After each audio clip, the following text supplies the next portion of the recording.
여러분 안녕하세요. 이번 시간이 이제 몇 번째 강인지는 이제 잘은 모르겠지만 어쨌건 저희는 Sorgo and Green Knight을 드디어 끝냈고 또 다른 이제 굉장히 유명한 중세 로맨스 작품인 제프리 초스의 Troilus and Crusade를 이야기를 시작을 하도록 하겠습니다. 이거는 사실 아마 안 읽어보신 분들이 더 많을 것 같은데 그래도 일부 사람들에 따르면 이게 그 제프리 초스의 다른 작품들 뭐 예를 들어서 캔터베리 테일스 같은 것보다 그런 것보다 훨씬 더 유명하고 더 좋은 뭐 제프리 초스의 대표작이다라고까지 말을 하는 그런 작품이고 우리가 로맨스 문학이란 어떤 장르적 그런 제약을 걸어놓고 하는 수업이다 보니까 굉장히 이 작품을 안 읽고는 넘어갈 수 없는 그런 상황일 것 같아요. 그래서 오늘은 이 작품의 좀 기본적인 뭐랄까 배경 그리고 여기에서 이제 등장하는 인물들의 상황들에 대해서 조금 이야기를 해보도록 합시다. 그래서 이번 시간에는 그냥 뭐 어차피 중간고사 전에 하는 어떤 소개니까 일단 우리가 이 저자가 누군지 알아야겠죠. 정말 오랜만에 이름 밝혀진 저자가 나왔는데 제프리 초스가 누구고 왜 중요한지에 대해서 간단히 이야기를 좀 한 다음에 Troilus and Crusade가 이제 어떤 배경에서 어떤 이제 이야기로 어떤 등장 인물들을 가지고 진행이 되고 있는 이야기인지 이런 것들을 간단하게 보도록 합시다. 특히 등장 인물들 중에서 그 여자 주인공인 크리세이드가 우리가 생각하는 이제 그 이번 학기의 주제들하고 어느 정도는 꽤나 맞아떨어지는 그런 상황일 것 같아요. 그래서 한번 이야기를 해보도록 합시다. 초서는 사실 이 수업 전에도 아마 들어보시지 않았을까 싶은데 안 들어보셨다면은 괜찮습니다. 이번에 이제 들어보면 되니까. 주로 이제 뭐 영문학의 아버지 이렇게 말을 하는 사람이죠. 이제 생물연도는 우리 책에 이제 인트로덕션에 나와 있으니까 거기를 보시고 근데 일단 이 사람은 그 중세 사람이었고 귀족은 아니었어요. 물론 이제 태어나면 되게 어린 시절부터 이제 귀족 가문에서 일은 했지만 어쨌건 일을 했다라는 건 귀족 가문의 일원은 아니었다라는 뜻이죠. 가족적인 면에서. 그래서 아버지가 그 와인 수입을 하는 그런 사람이었었는데 뭐 대를 잇는 게 아니라 자식을 그 귀족 집안의 종자로 이제 근무하게끔 했는데 그 귀족 집안이라는 게 그냥 어지간한 귀족 집안도 아니고 당대 그 왕자의 부인 그러니까 왕가라고다 해도 뭐 크게 과언은 아닐 뭐 그런 집에 이제 그 약간 종자 같은 그런 위치로 밀어 넣었어요. 이제 중세 유럽 같은 경우에는 이제 중세 영국의 경우에는 그 어린이들이 다닐 수 있는 제대로 된 학교가 딱히 없었기 때문에 좀 소위 고등교육을 받아서 사회적인 신분을 높이기를 원한다면은 이런 식으로 귀족 집안에 뭐 종자로 들여보내서 거기서 약간 매너나 뭐 기본적인 뭐 교육 같은 것들을 배우고 또 그리고 약간 연줄을 만들어주는 거죠. 어렸을 때부터. 아무튼 그래서 그 연줄 만들기가 꽤나 성공적이었는지 초서는 굉장히 다양한 직종에서 그야말로 승승장구하는 커리어를 이제 가지게 됩니다. 우리 인트로덕션에 굉장히 잘 나와 있으니까 뭐 그럼 보시면 될 것 같고 어쨌건 뭐 군인으로서 전쟁에 참여를 했는데 초서가 이제 포로로 잡혔을 때 왕이 직접 몸값을 내주고 그 포로 교환을 한 뭐 그 정도로 이제 뭐 관계였고 또 뭐 외교관으로서 여러 가지 그 외교 업무에도 이제 많이 나가서 아마 그때 그 이탈리아의 소위 선진 문학들을 받아들이면서 캔터베리 테일즈 같은 그런 대표작들의 영감을 받았을 것이다. 뭐 이런 말도 하고요. 그리고 나중에는 이게 뭐 관세청이라고 해야 될까요? 아무튼 특정 항목의 그 이제 수입에 관련한 이제 그 세금 관련 업무를 담당하는 공무원이 되기도 했고 아무튼 꽤나 공직에서 잘 알려진 그렇다 보니까 이제 이 사람이 누군지 언제 어디서 태어났고 누구랑 결혼했는지 등등 뭐 이런 것들의 기록이 굉장히 많이 남아있는 편이에요. 물론 이제 우리가 초서를 아는 거는 그런 뭐 공무원으로서라기보단 시인으로서죠. 이제 뭐 시도 썼다라고 이렇게 가볍게 말할 일은 아니긴 합니다만 왜냐면은 뭐 말씀드렸듯이 영문학의 아버지이고 이 사람이 이제 그렇게 불려진 이유는 이 당시만 해도 사실 프랑스어로 시를 쓰는 것이 주로 이제 좀 약간 주류였던 그런 시대였어요. 왜냐면은 영국이 아직 그 어떤 세계적인 위치를 영국이 아무튼 그 소위 명성이 드높은 그런 권력 있는 나라가 아직 아니었던 상황이고 좀 소위 선진 문화들은 그 유럽 대륙에서 이탈리아, 프랑스 이런 데서 온 거다라고 생각을 하고 있었고 가톨릭이 어쨌건 주류였던 사회였고 시대였다 보니까는 좀 중요한 언어들은 중요한 문서들은 전부 다 공적인 언어였다 라틴어로 쓰여졌던 그런 시대였습니다. 그런데 영어로 시를 정말 모든 시를 영어로 썼거든요. 그리고 다른 나라로 써진 걸 번역한 작품들도 있고. 그래서 그리고 그 과정에서 14세기의 그 영어의 변화사를 초서의 작품을 보면 굉장히 많이 알 수 있어요. 뭐 프랑스어 어휘가 어느 정도로 들어와 있었는지, 뭐 대명사들의 형태가 어떻게 바뀌고 있었는지, 뭐 동사 이제 그 끝의 변형들은 어떻게 이제 소위 줄어들고 있었는지 등등. 그래서 영어사적 측면에서도 초서는 좀 중요하게 다루는 그런 이제 작가입니다. 그렇긴 해 영문학의 아버지라고 할 수 있을 법한 뭐 그런 이제 작가겠죠. 뭐 여러 가지 작품들을 많이 썼는데 그 중에서 소위 좀 대표작들이라고 여겨지는 게 초서의 첫 번째 작품이었던 Book of the Duchess, 그리고 이제 우리가 읽으리 Troilus and Crusade가 있고, 아마 여러분이 아마 이거는 들어보시지 않았을까라는 작은 기대가 있는 The Canterbury Tales인데, 이거는 이제 미완성 작품이에요. 그래도 약간 뭐랄까 뭐 요즘 말로 하면 뭐 옴니버스식 구성 이런 걸까요? 그 보카치오의 데카메론을 읽어보셨다면은 캔터베리 테일스랑 구성이 거의 동일하다라고 보셔도 됩니다. 물론 이제 보카치오와 다르게 이제 캔터베리 테일스에서는 어떤 귀족들만의 이야기가 아니라 정말 그 사회 각계각층의 이야기가 이제 담겨져 있다라는 점에서 뭐랄까 굉장히 좀 흥미로운 그런 작품이긴 하죠. 어쨌건 이런 작품들을 썼고 캔터베리 테일스는 우리가 읽으면 좋겠지만은 로맨스 문학에서 그 로맨스란 장르를 생각을 한다면 트롤러스 앤 크리세이드가 아무래도 대표작이기 때문에 이거를 이제 읽어보도록 하겠습니다.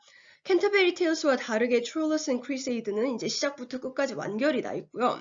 그리고 그 당시에도 굉장히 인기가 많았고 실제로 16세기 이제 중세 이후 이제 근대 영국 초기 근대 영국에서 보면은 막 그 영국의 우리 문학의 뭐 예를 들어서 선지자들, 뭐 훌륭한 이제 옛 작가들 이런 식으로 언급을 할 때 초서를 언급을 하고 그때 언급되는 작품은 사실 캔터베리 테일스가 아니라 트롤러스 앤 크리세이드예요. 이게 아마 좀 뭐랄까 소위 귀족 취향에 맞는 그런 작품이라서 그러지 않을까라는 생각은 듭니다. 뭐 사진들을 잠깐 보자면 이거는 제가 이거 위키피디아에서 이미지를 가지고 온 건데 원래 이렇게까지 누렇진 않거든요. 그 엘스미어 매뉴스크립트라고 MS가 매뉴스크립트입니다. 그 캔터베리 이야기라는 그 작품의 그 대표 필사본이에요. 그리고 정말로 호화롭게 이제 장식이 되어 있고 가장 많은 이야기들이 이제 그 들어있는 그런 거라서 현대의 그 학술 번역본들도 학술 판본들도 전부 다 이 필사본을 가지고 이제 그 트랜스크라이브를 해서 만든 건데 거기에 이제 초서라는 등장인물이 있어요. 이제 뭐 오너 캐릭터라고 볼 수 있겠죠. 이제 그래서 이제 그 초서의 이제 초상화라는 게 이제 이런 식으로 이제 그 그림에 나와 있습니다. 그리고 이 그림 같은 경우는 이거는 트롤러스 앤 크리세이드의 그 어떤 헤드피스, 그 프론티스피스라고 하죠. 그 책 표지에 딱 등장하는 그림이에요. 글씨를 일단 다 써놓고 여기서 보면 이제 정말 호화로운 복장을 하고 있는 사람들이 막 모여들고 있고 여기 성이 보이고 그리고 어떤 사람이 이제 연단 같은 데에 서 있으면서 그 뭐랄까 뭔가를 읽어주고 있죠. 지금 이게 옛날 그림이다 보니까는 좀 화질이 안 좋기도 한데 그리고 주변에 사람들이 삥 둘러 앉아서 그 사람을 듣고 있고 뭐 남녀 할 것 없이 여러 사람들이 이제 둘러 앉아 있습니다. 뭐 그래서 이게 어떤 그 뭐 작품 안의 장면을 이제 언급했다기보다는 아마 이제 사람들이 이제 생각하기로는 이게 초서고 이제 그 당시에 어쨌건 책으로서 개인이 혼자서 읽는 그런 문화는 아무래도 아니었다 보니까 남들이 이제 그 이런 이제 트롤러스 앤 크리세이드 같은 문학 작품들이 향유되었던 어떤 환경이 이랬을 것이다 라는 어떤 이제 그 추정을 하게 하는 그런 이제 그림이죠. 뭐 근데 그게 이제 뭐 실제였고 아니었고하고 상관없이 일단 그 어떤 작품이 있고 그 작품의 표지나 다름없는 어떤 그 첫 번째 그림이 이렇게 굉장히 호화로운 옷을 차려입은 귀족들이고 궁정을 배경으로 하고 있는 그런 것이다라는 점에서 그 작품이 뭐랄까 겨냥하고 있는 독자 계층이 어떤 사람들이었을지를 짐작하게 한다라는 점에서 조금 더 의의가 있을 것 같아요. 뭐 사실 이제 읽어보셨으니까 아시겠지만 뭐 예를 들어서 정말 나는 진짜 열심히 공부해가지고 신분 상승을 할 거야. 그러니까 이런 사람들이 읽기엔 좀 너무 한가한 이야기죠. 아니면 그리고 실제로 정말 정말 가난하고 노동을 해야만 생존이 가능했던 사람들이라면 일단 그 당시 14세기 기준으로는 아마 글을 못 읽었을 확률이 굉장히 높고 또 설령 읽을 줄 알더라도 그들이 아마 읽을 때 이런 식으로 한가한 연애담 같은 그런 이야기는 아마 안 읽었을 것 같아요. 어쨌든 귀족들이 향유하는 그런 어떤 특권적인 그런 문화 상품이었겠죠. 이 문학이라는 것이. 아마 그래서 조금 더 소위 그 좋은 작품이다. 왜냐하면 그 상류층들이 향유했고 상류층들이 좋다고 판단을 했으니까 뭐 이런 식으로 그 후대의 평가가 만들어지지 않았나 싶습니다. 근데 그런 거를 따지지 않더라도 일단 작품 전체를 읽어보시면 그 사랑이라는 감정 그리고 어쨌건 개인의 내면에 대해서 이렇게까지 진지하게 뭔가 이야기를 하고 있는 중세 문학 작품은 사실 별로 없어요. 종교적인 내용이 아닌 상황에서 특히나. 그렇기 때문에 관점 자체가 굉장히 흥미롭기 때문에 한번 좀 이런저런 이제 시각에서 읽어보시는 것도 좋을 것 같습니다. 네, 이제 그럼 Troilus and Crusade라는 작품에 대해서 이야기를 해보도록 합시다. 배경은 트로이 전쟁이 정말 한창일 때 트로이 성 아니에요.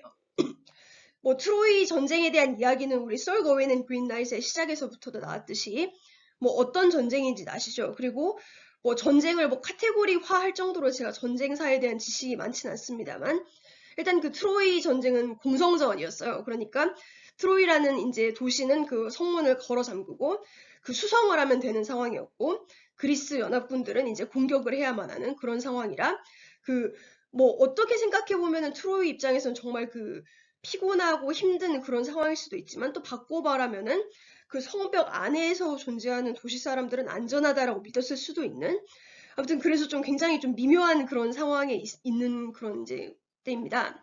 그리고 이게 어떤 초서의 100% 창작물은 아니고 보카치오 아까 이름 나왔었죠. 가 쓴 Il Filostrato라는 어떤 작품을 번역은 했되 뭐랄까 번역을 그냥 하는 데서 그치지 않고 조금 더 어디용이 많이 추가된 뭐 그런 거라고 생각을 하시면 될 것 같아요.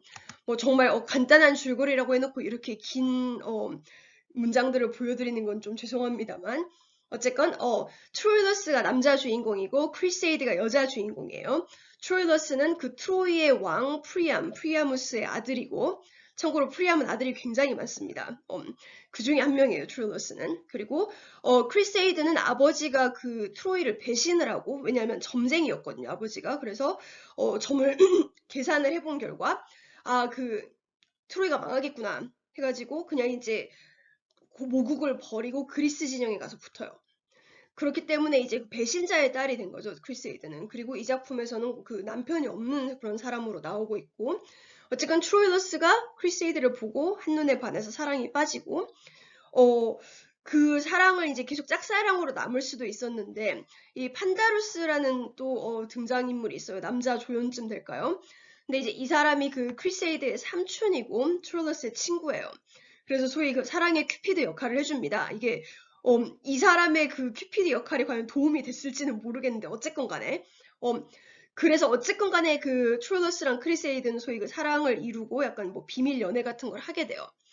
그런데 문제는 이제 그 트로이의 좀 유명한 장군이 이제 그리스 진영에 붙잡혔는데 그 용사랑 이제 뭐 포로 교환을 하자라는 그런 이제 그 이야기가 진행이 돼요. 그런데 그 포로 교환에서 칼카스가 내 딸이 아직 트로이에 있으니까 걔랑 교환해달라 라는 식으로 이제 청을 넣어가지고 트로이 입장에서는 뭐 그냥 여자 한 명 보내주면 우리의 되게 중요한 장군 한 명을 돌려준다는데 뭐 마다할 건 없었겠죠. 그래서 결국은 크리세이드가 그리스 진영으로 가게 돼요.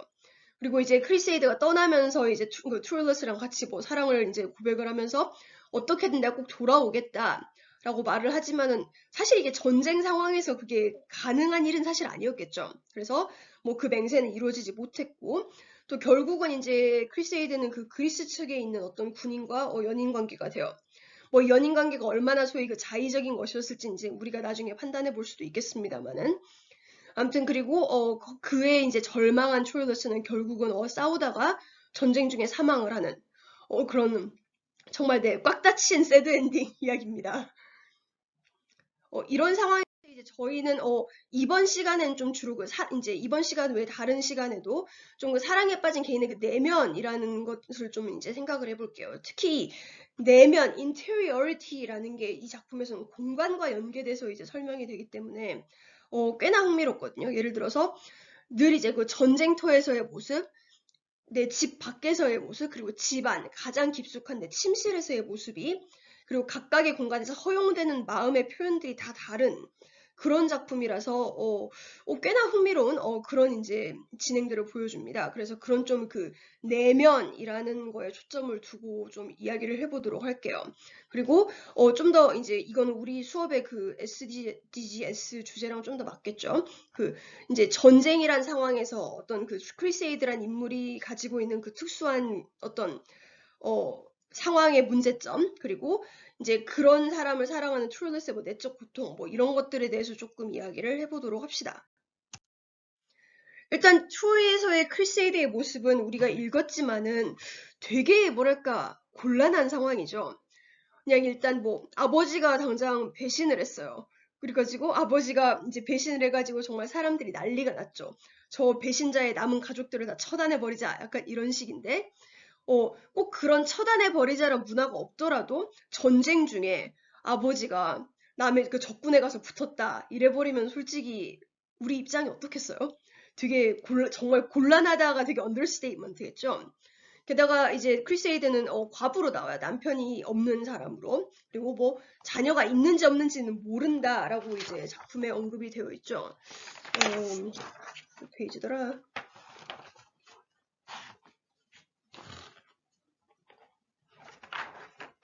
네, 79페이지 그 오른쪽에 보시면은 I cannot find in my source whether or not she had children, and so I pass over that. 해가지고 그냥 뭐 자녀 이야기는 딱 없어요. 그러니까 소위 직계 혈육이 없는 상황이다라고 생각을 하셔도 될까요? 물론 이제 뭐 삼촌도 나오고 알고 봤더니 뭐 이제 집에서 혼자 사는 것도 아닌 뭐 그런 상황으로 나오긴 합니다만은 어쨌건 소위 그 남성 중심적 사회에서 그 여성을 그 사회에 편입시켜 줄 수 있는 어떤 그 직접적인 관계들이 없는 상황이다.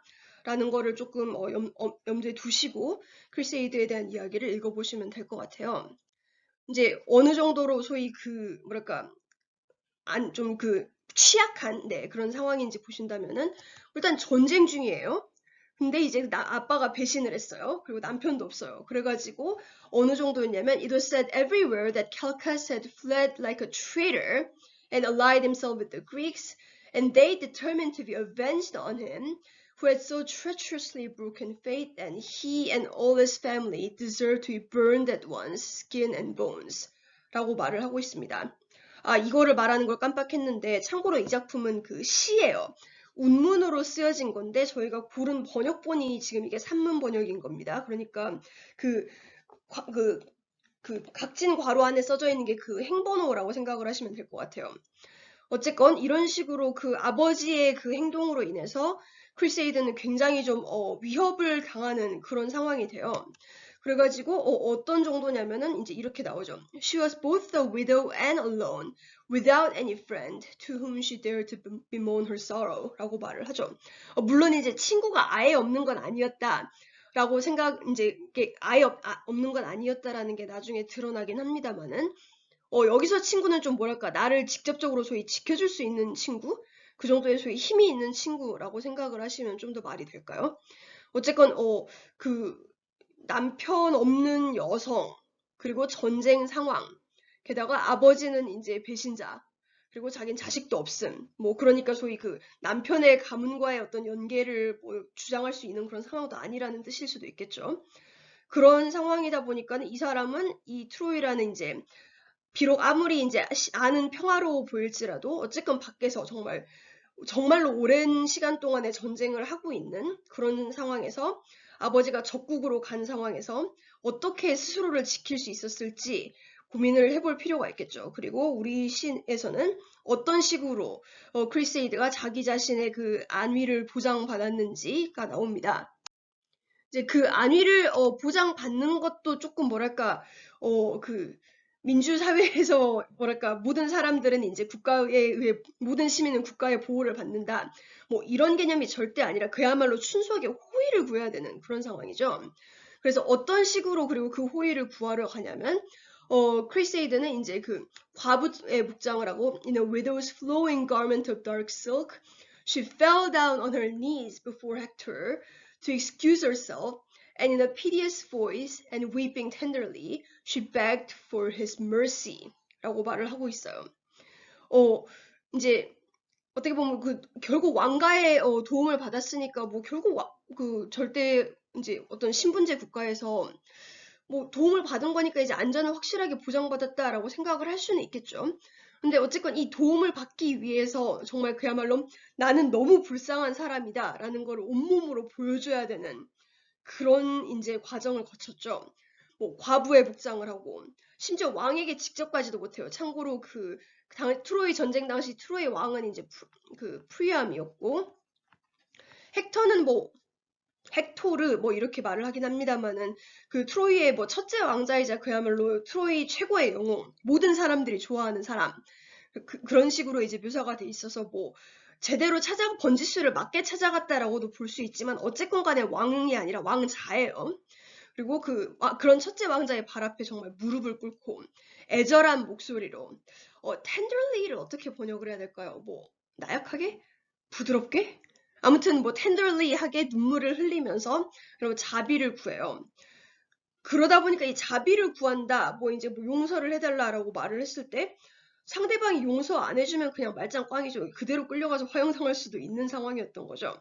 단지 이제 운이 좋았던 것은 헥토르가 굉장히 뭐 의인이었기 때문에 뭐 그리고 플러스 알파의 이유가 있었다라고 말을 합니다.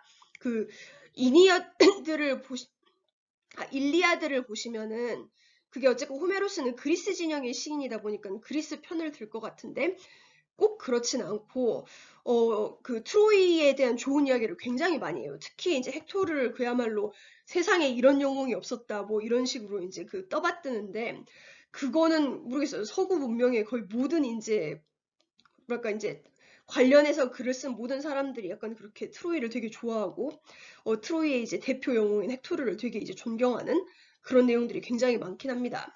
어쨌건 간에 그런 식으로 소위 의인이었기 때문에 이제 헥토르가 뭐 크리세이드를 도와준다라고 말을 하죠. 왜냐면 헥토르는 compassionate by nature, 타고나기를 되게 이제 동정심이 많았고 그리고 그녀가 되게 불행 때문에 정말 그 압도당해 있는 그런 모습을 보았고 또 and that she was so beautiful a creature 라는 어떤 그 이상한 뭐랄까 미묘한 조건이 이제 붙어 있어요. 이걸 어떻게 해석을 해야 될까요? 뭐 헥토르가 솔직히 크리세이드에 홀려서 뭐 이렇게 도와주기로 했다 뭐 이런 식으로 해석을 해야 될지 아니면은 뭐 어쨌건 간에 아름다운 여성의 슬픔을 외면하는 게 그냥 안 아름답다고 생각되는 여성의 슬픔을 외면하는 것보다 더 어려웠을까요? 아무튼 이 미묘한 외모지상주의가 있고 그 외모지상주의가 결국은 어떤 그 여성의 뭐랄까 위치를 보장해주는데 어떤 수단으로 사용이 된다? 라는 게 조금 거슬리는 부분일 수도 있을 것 같아요. 왜냐면은 외모, 아름다움이라는 건 늘 상대적인 것이고 일시적인 것이고 언제든지 변할 수 있는 그런 것인데 그것이 어떤 그 여성의 뭐랄까 안전을 보장해주는 수단이었다면은 그 아름다움이 없어지면은 과연 어떻게 될까요? 사실 이거는 뭐 지금 젠더화 문학도 같이 들으시는 분이라면 그 메리 wollstonecraft랑 연결을 시켜보면은 이게 좋은 일은 아니겠구나라는 게 분명히 명확하게 이제 인지가 되실 겁니다. 어쨌건 약간 미묘한 이유로 그렇게 이제 그 왕가의 호의를 얻었는데 그 다음에 헥토르가 하는 말도 조금 뭐랄까 더 좀 이상하죠. 아무튼 걱정 말아라. 너네 아빠가 잘못한 거지 네가 잘못한 건 아니다. 너는 트로이에 얼마든지 있을 수 있다. 그렇게 말을 하고 거기에다 더해서 이제 헥토르가 마지막으로 붙이는 조건이랄까 아무튼 하는 말이 And as far as I'm able to learn or hear anything about it, no one will lay a finger on you. 뭐 이것만 있으면 되게 좋았겠죠. No one will lay a finger on you. 누구도 너에게 손 하나 대지 못한다. 그러면 이 사람이 나의 이제 안전을 보장해 주겠구나. 라고 이제 딱 우리가 믿음을 가질 수 있는데 그 앞에 어떤 전제 조건이랄까요? 이게 붙죠. As far as I'm able to learn or hear anything about it.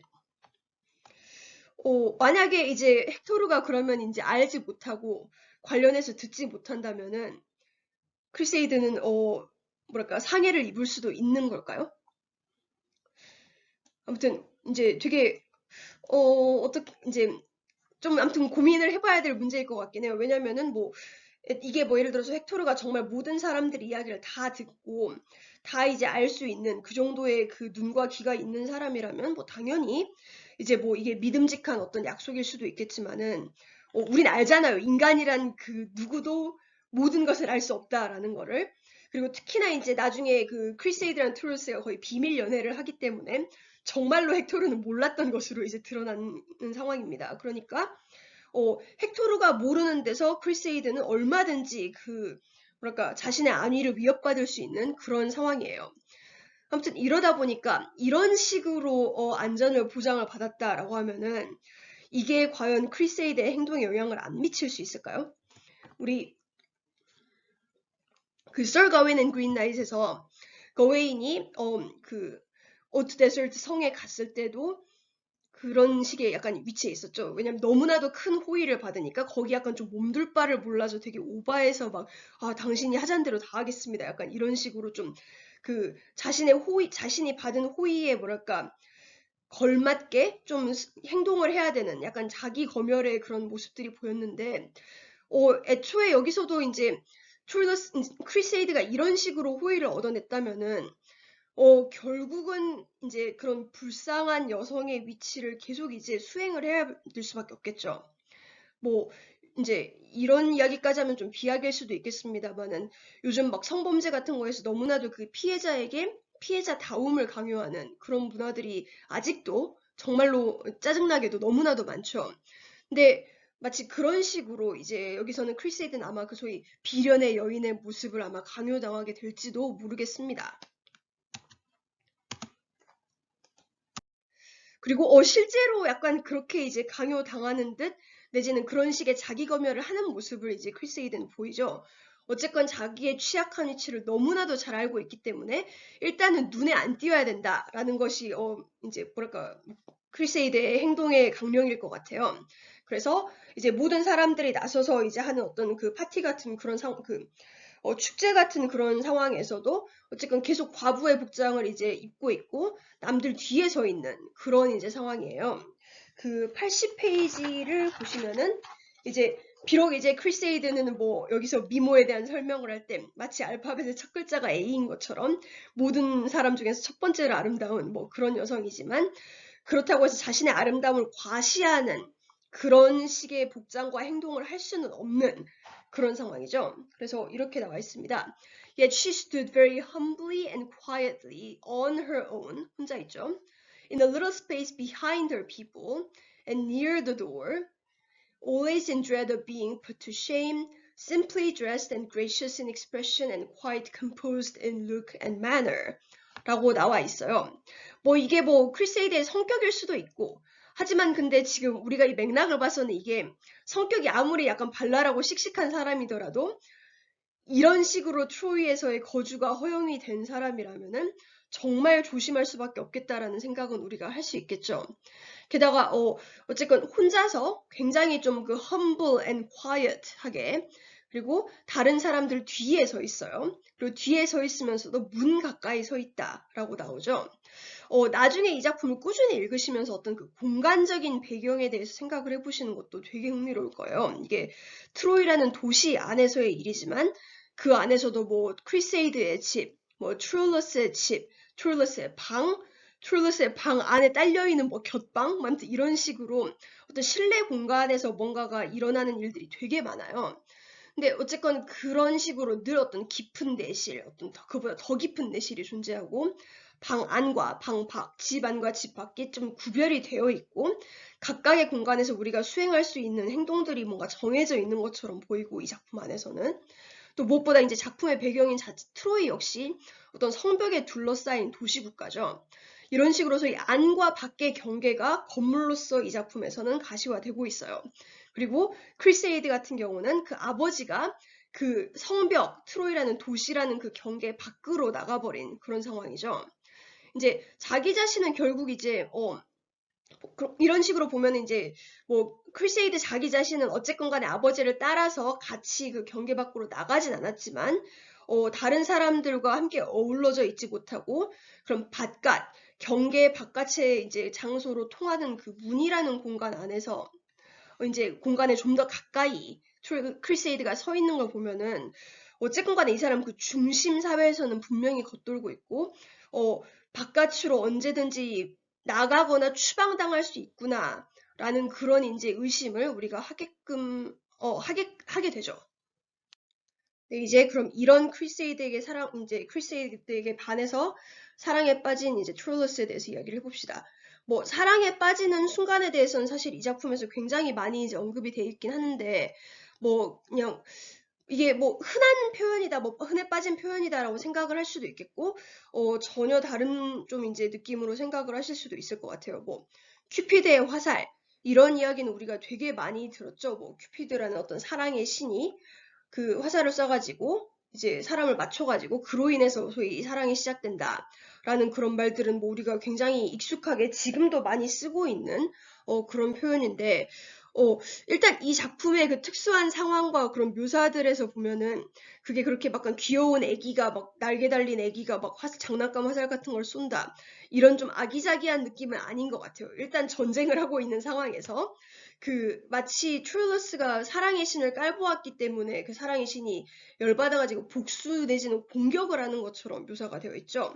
트룰러스가 그전에는 그 사랑하는 사람들을 좀 이해를 못하고 되게 좀 비웃었는데 이제 사랑의 신이 너도 한번 당해봐라 약간 이런 식으로 트룰러스를 공격하고 그래서 그 화살에 맞은 트룰러스가 이제 시선을 돌리다 보니까는 그 시선이 마치 역시나 화살처럼 무리를 관통해서 크리세이드를 맞춥니다. 이제 이거 80페이지 좀 밑부분에 나와 있는데 And by chance it happened that his look pierced through a crowd and went so deep that it hit upon Crusade and there it stopped. 해가지고 뭐 pierced through the crowd, went so deep, hit upon 이런 식의 표현들을 쓰고 있어요. 정말 화살 이야기를 하는 거 맞죠? 뭐 정말 화살이 슉 날아가가지고 크리세이드랑 관역을 맞추고 거기서 더 이상 움직이지 않았다. 뭐 이런 식의 이야기를 하고 있으니까 뭐 이게 그냥 관용구적 표현이겠거니라는 생각을 할 수도 있겠지만은 그리고 요즘같이 특히 우리가 뭐 소위 뭐에 꽂혔다 이런 말을 하는 것처럼 뭐 그냥 일상적인 표현일 수도 있겠거니라고 생각을 하셔도 뭐 상관없겠고 아니면은 이런 식으로 뭔가 그 찌르고 뚫리고 약간 그 상대방을 공격하고 이런 표현 자체가 좀 뭐랄까 그 여기서 이제 이 작품에서 묘사하는 사랑에 대해서 이제 뭔가를 보여주는 그런 표현들이 아닐까라는 생각을 하실 수도 있을 것 같아요. 정말 사랑이 그러니까 기쁨과 연결되고 행복과 연결되고 뭐 해피엔딩과 이어지는 그런 감정이었다면은 굳이 이렇게 누구를 찌르고 뭐 공격하고 이런 말을 쓸 필요가 없겠죠. 하지만 이 작품에서는 애초에 사랑을 double sorrow of trueless라고 이제 이야기를 하면서 사랑에 빠지는 것도 슬픔이고 사랑을 이제 잃는 것도 슬픔이에요. 그런 상황인데 이렇게 이제 어쨌든 사랑이 그런 좀 그 아픔, 슬픔, 고통 이런 부정적인 감정과 연결되어 있는데 그 사랑에 빠지는 감정이 이렇게 뭔가를 누구를 찌르는 뭐 이런 걸로 묘사가 되어 있다라는 거는 조금 여기서의 묘사되는 사랑이 그 행복을 이제 야기하는 그런 건 아니겠거니라는 생각도 할 수 있을 것 같습니다.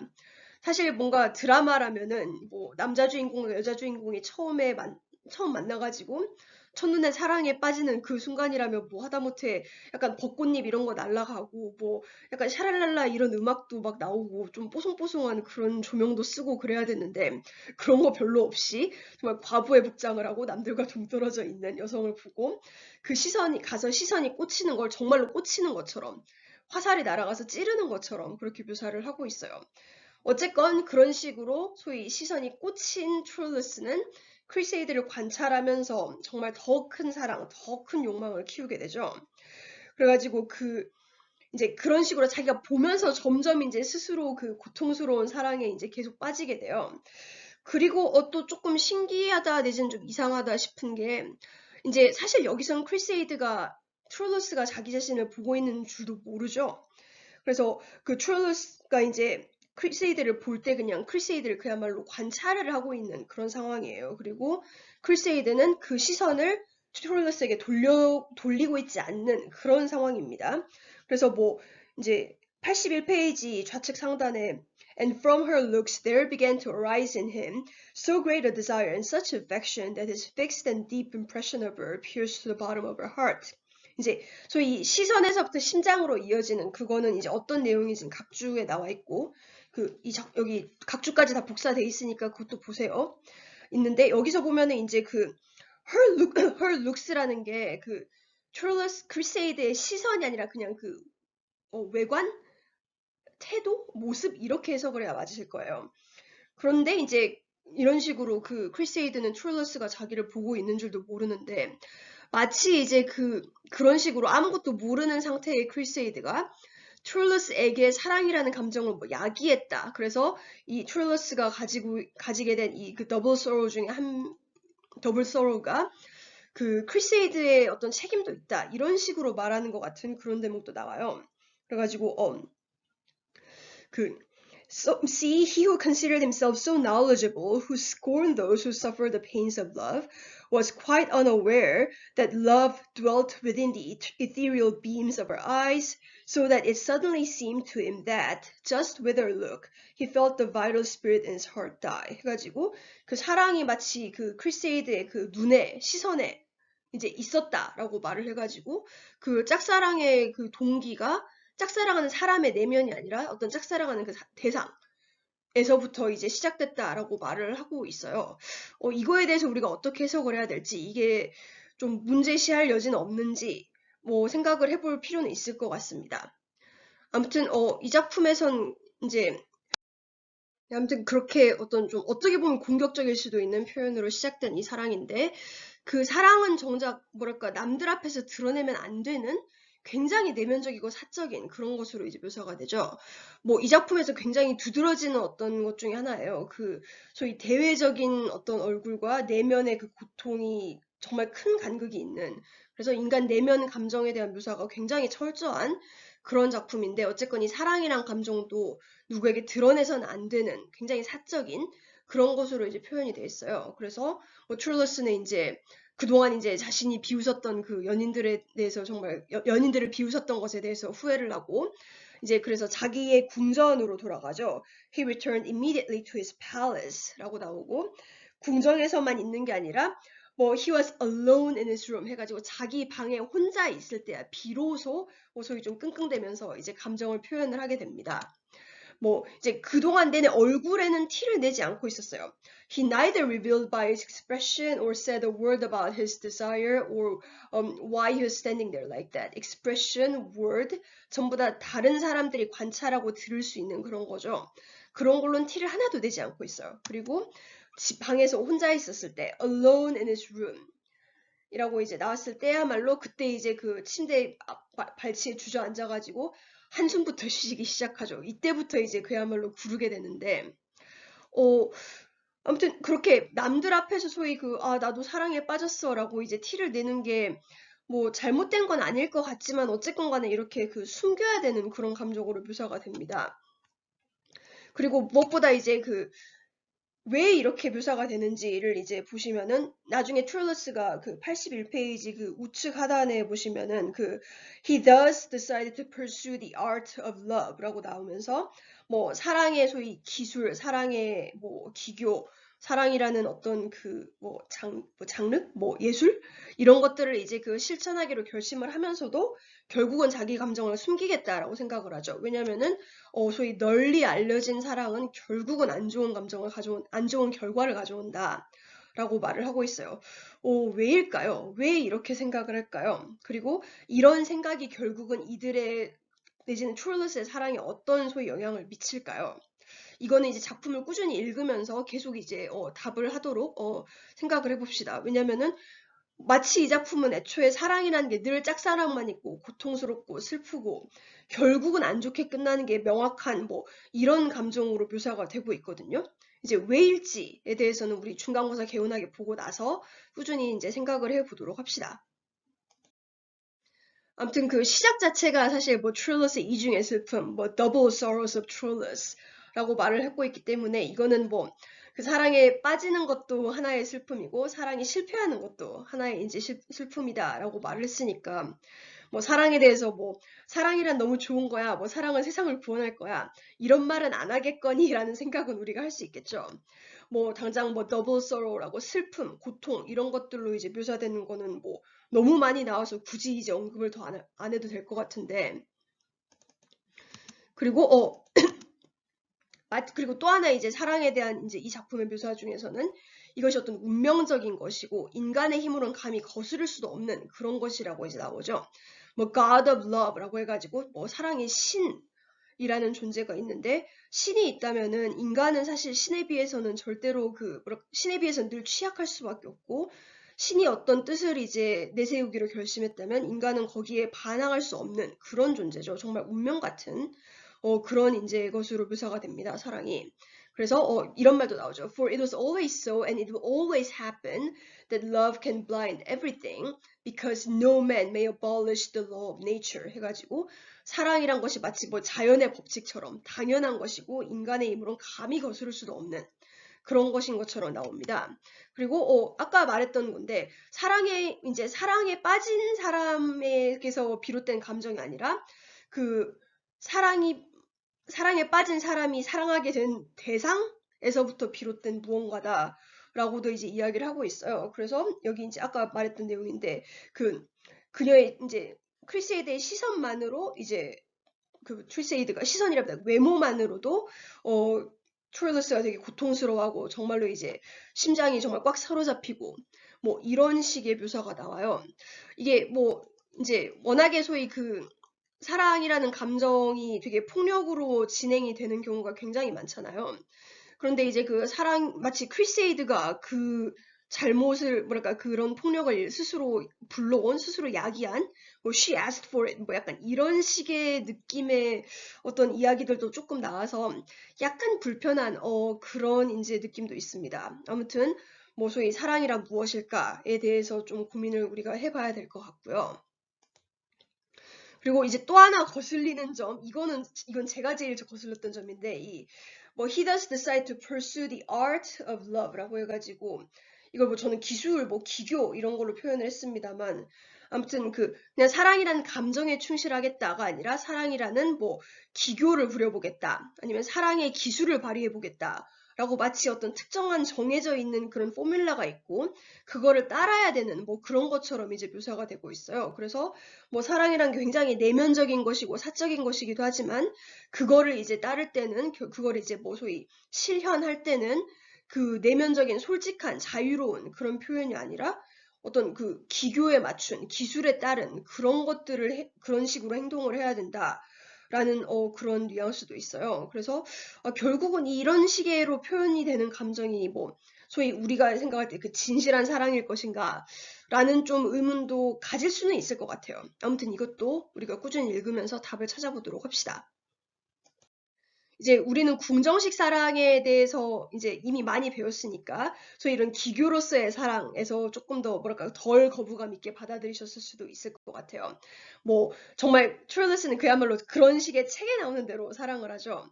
이제 사랑하는 사람을 위해서 정말 고통스러워하지만 근데 이제 잘 보이기 위해서 노력을 하고 감정을 드러내지 않으려고 하고 그리고 크리세이드에게 바라는 게 감히 뭐 언감생심 사랑을 뭐 정말 실현해서 우리 둘이 같이 결혼하자 이런 거를 원하는 게 아니라 정말 나를 동정해달라를 원해요. 이거는 혹시 제 다른 수업들 들어보셨거나 뭐 시수업 같은 거 들어보셨을 때 뭐 소네트, Petrarchan conceit 이런 거 이제 배워보셨으면은 되게 익숙한 그런 개념일 것 같아요. 연인에게서 이제 뭐 너를 위한 사랑 때문에 고통받는 나를 불쌍히 여겨달라. 약간 이런 거.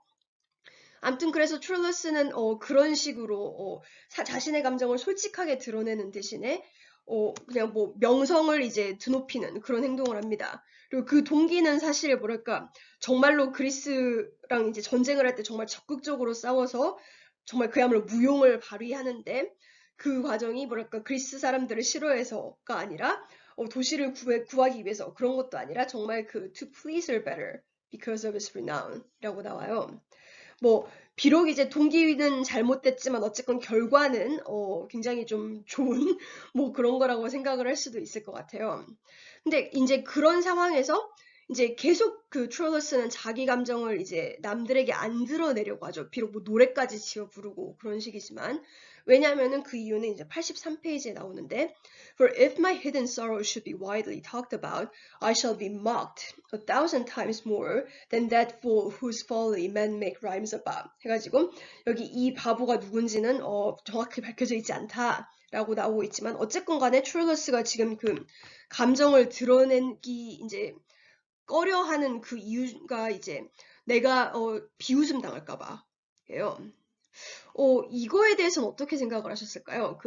소위 이제 그런 말들 하잖아요. 가끔씩 이제 정말 상대방을 사랑해서 사랑꾼 뭐 이런 사람이 되는 게 아니라 상대방을 사랑하는 나를 사랑해서 소위 그런 사랑꾼적 묘사 그 면모를 보이는 사람들도 있다라는 그런 말 하잖아요.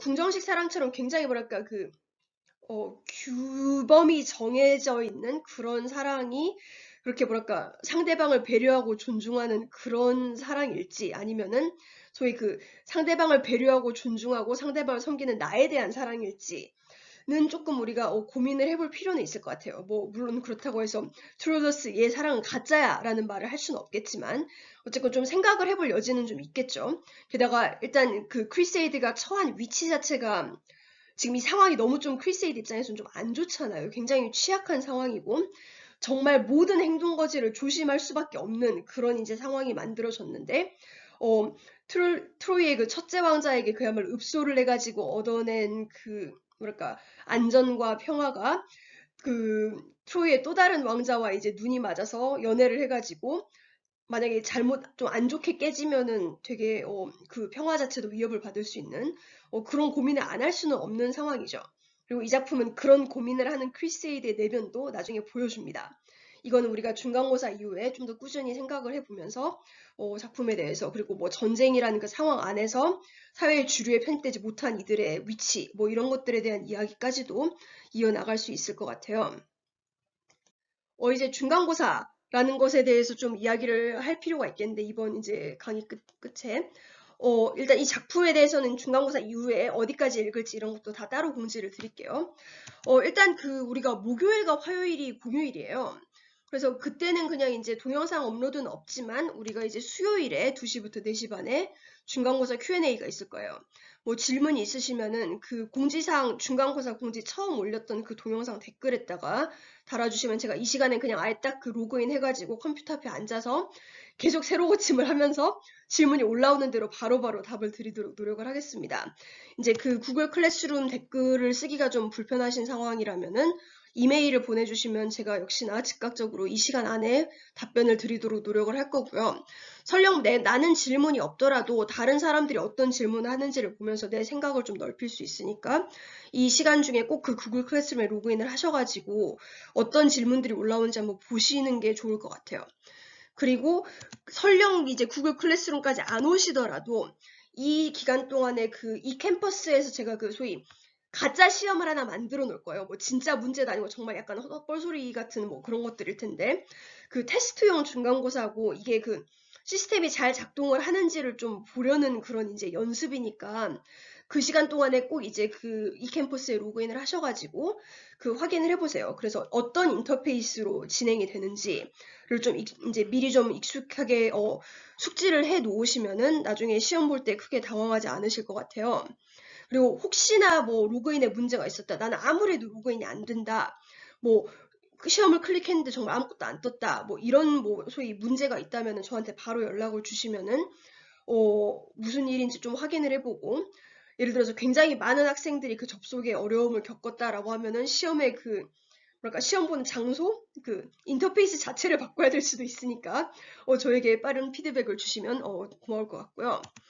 그리고 중간고사는 5월 7일에 있습니다. 말씀드렸듯이 이게 시간을 정해놓진 않았고 여러분이 이제 중간고사를 오픈하면은 풀 수 있는 시간은 정해져 있어요. 70분으로. 근데 그 시간을 여러분이 오전 8시부터 저녁 8시 12시간 동안 아무 때나 편한 시간으로 고르시면 돼요. 그러니까 70분 연속으로 그냥 앞에 앉아서 풀 수 있는 시간을 본인이 알아서 직접 고르셔서 그냥 8시 전까지 끝내시면은 끝내는 겁니다.